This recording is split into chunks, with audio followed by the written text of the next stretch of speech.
नमस्कार दोस्तों, आज के इस वीडियो में हम लोग समझने वाले हैं हाइड्रोजन सोलर पैनल के बारे में कि एक्चुअल में ये सोलर पैनल क्या है, किस लिए इस पैनल को डिज़ाइन किया गया है, इसका प्राइसिंग एस्टीमेट क्या होने वाला है, वर्किंग कैसे करता है।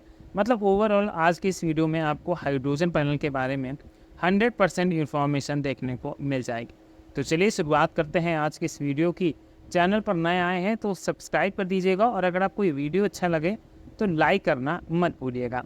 दोस्तों, हाइड्रोजन सोलर पैनल के ऊपर आपने कई सारे वीडियोस देखे हैं, पर उनमें से 90% वीडियोस आपको करेक्ट इन्फॉर्मेशन इस पैनल के बारे में नहीं दे रहे हैं। वो लोग इस पैनल को डायरेक्ट कनेक्ट कर रहे हैं इलेक्ट्रिसिटी के साथ कि मतलब अगर आप ये पैनल लगा लेते हैं तो आपको 40% की इफ़िशियंसी के साथ इस पैनल से इलेक्ट्रिसिटी देखने को मिलेगी। पर एक्चुअल में ये पैनल इलेक्ट्रिसिटी के लिए डायरेक्टली नहीं बनाया गया है। जैसा इस सोलर पैनल का नाम है कि इसको हम लोग हाइड्रोजन सोलर पैनल कहते हैं, तो ये सोलर पैनल हमारा हाइड्रोजन को ही बनाता है।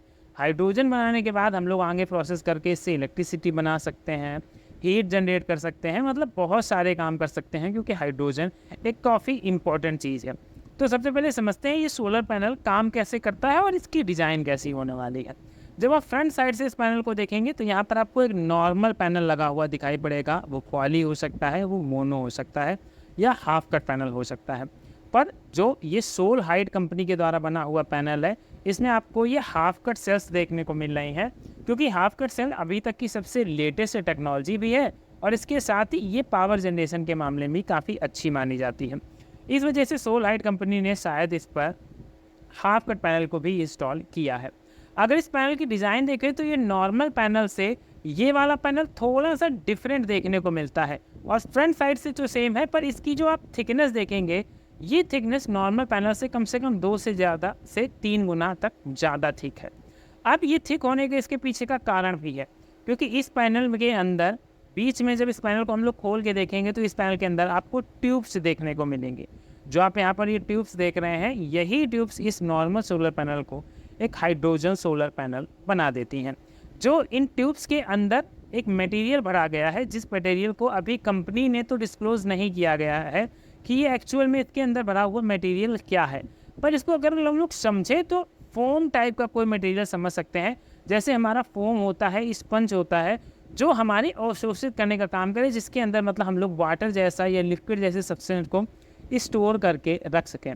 क्योंकि इस पैनल के लिए कहा जाता है कि ये पैनल हमारा 24 घंटे काम करता है और इसके साथ वर्ड जोड़ देते हैं इलेक्ट्रिसिटी जनरेट करता है। तो ये बिल्कुल गलत है कि इलेक्ट्रिसिटी 24 घंटे जनरेट नहीं करता है। इसका दिन का प्रोसेस अलग है और रात का प्रोसेस अलग है। अब इसके प्रोसेस को हम लोग एक बार समझ लेते हैं। दोस्तों, इसका प्रोसेस काफ़ी सिंपल है। अगर नाइट का टाइम है तो नाइट का टाइम हो या डे का टाइम है, दोनों लेकर चलते हैं। तो ये क्या करता है, मौसम से नमी को अवशोषित करता है। और जो मैंने आपको बताया, इसके अंदर जो ट्यूब्स लगी होती हैं, इसके अंदर एक सोखने वाला कोई मटेरियल लगा है, तो वो मटेरियल हवा में मौजूद नमी को सोख लेता है। आप इस पैनल की तरफ देखेंगे तो दोनों साइड में छोटे छोटे आपको छेद दिखाई पड़ेंगे, जो हवा इससे आर पार होती रहे और जब हवा इससे क्रॉस करेगी तो ये हवा की नमी को अवशोषित कर लेगा, जिसके बाद इस पर सनलाइट में, जैसे मान लीजिए रात भर इसने नमी को अवशोषित किया और अब इसके अंदर जो ट्यूब्स लगी हैं वो फिल हो गई हैं पूरी नमी के साथ। अब जब इस पर सनलाइट पड़ेगी आकर, तो सन की मौजूदगी में इसके अंदर एक प्रोसेस होगा, जिस प्रोसेस को हम लोग साइंस की लैंग्वेज में फोटो कैटलिक वाटर स्प्लिटिंग बोलते हैं, या अगर इसको सिंपल लैंग्वेज में समझें तो बस इसको H2O को पार्ट किया जाता है, मतलब ब्रेक कर दिया जाता है और इससे हाइड्रोजन को बाहर निकाल दिया जाता है। और इस हाइड्रोजन को हम लोग, अब किसी नॉर्मल सोलर पैनल होता तो हमारे पास एक बैटरी लगी होती और उसमें हमारे कनेक्शन होते और हम अपनी बैटरी को चार्ज कर रहे होते। पर यहाँ पर बैटरी जैसा कोई कॉन्सेप्ट नहीं है, यहाँ पर कॉन्सेप्ट है सिलेंडर्स का। आप ये बगल में जो सिलेंडर्स देख रहे हैं, ये सोलर पैनल के साथ कनेक्ट किए जाते हैं क्योंकि ये सोलर पैनल जब सनलाइट की मौजूदगी में स्प्लिटिंग प्रोसेस करता है तो हाइड्रोजन रिलीज होती है और वो हाइड्रोजन हमारी इन सिलेंडर्स के अंदर स्टोर होती है आके। अब ये हाइड्रोजन स्टोर हो जाती है तो यहाँ से इसको अब हम बोल सकते हैं कि इस हाइड्रोजन का यूज करके हम लोग इलेक्ट्रिसिटी भी बना सकते हैं और कई ऐसे काम भी कर सकते हैं। तो अब ये समझिएगा कि इससे मेनली अगर हम लोग नॉर्मल पर्पज में यूज करेंगे तो इससे हम लोग क्या क्या काम कर सकते हैं।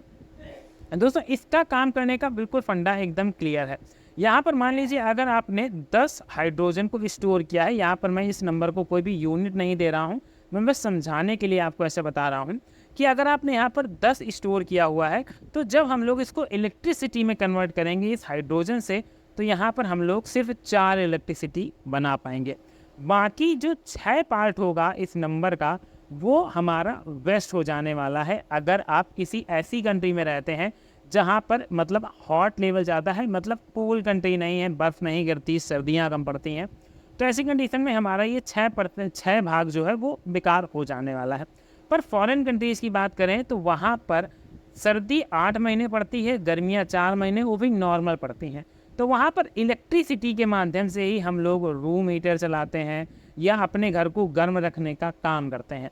तो ऐसे में अगर हमारे पास हाइड्रोजन सिलेंडर, हाइड्रोजन स्टोर होगा, तो हम जब उसको प्रोसेस करेंगे तो जो 6 पार्ट हमारा गर्म कंट्री में बर्बाद हो रहा है, बेकार जा रहा है, उस 6 पार्ट से हम लोग अपने जो घर को गर्म करना होगा या चीज़ों को गर्म करना, पानी को गर्म करना, क्योंकि इस प्रोसेस में से 6% 6 भाग जो है ये हीट में निकल जाता है।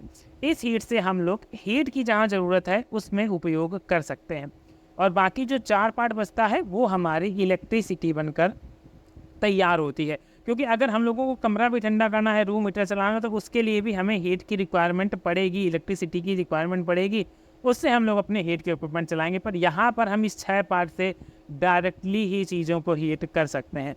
तो ओवरऑल अगर कंक्लूजन की बात करें तो जहाँ ठंडी जगह हैं, ठंडे प्रदेश हैं, वहाँ के लिए ये सिस्टम एक बेस्ट होने वाला है। और इसके बाद अब दूसरी चीज़ भी बता देता हूँ दोस्तों, क्योंकि अगर देखा जाए तो अभी हमारा जो क्रेज चल रहा है गाड़ियों का हो गया, व्हीकल्स का हो गया, तो वहाँ पर क्रेज चल रहा है ईवी का, मतलब इलेक्ट्रिक व्हीकल्स का। पर टोयोटा जैसी कुछ जो बड़ी कंपनियां हैं वो ईवी की तरफ इतना फोकस नहीं कर रही, उनका फोकस है हाइड्रोजन इंजन बनाने का, क्योंकि उन्हें ईवी के अंदर वो फ्यूचर नहीं दिख रहा, उन्हें फ्यूचर दिख रहा है हाइड्रोजन के अंदर।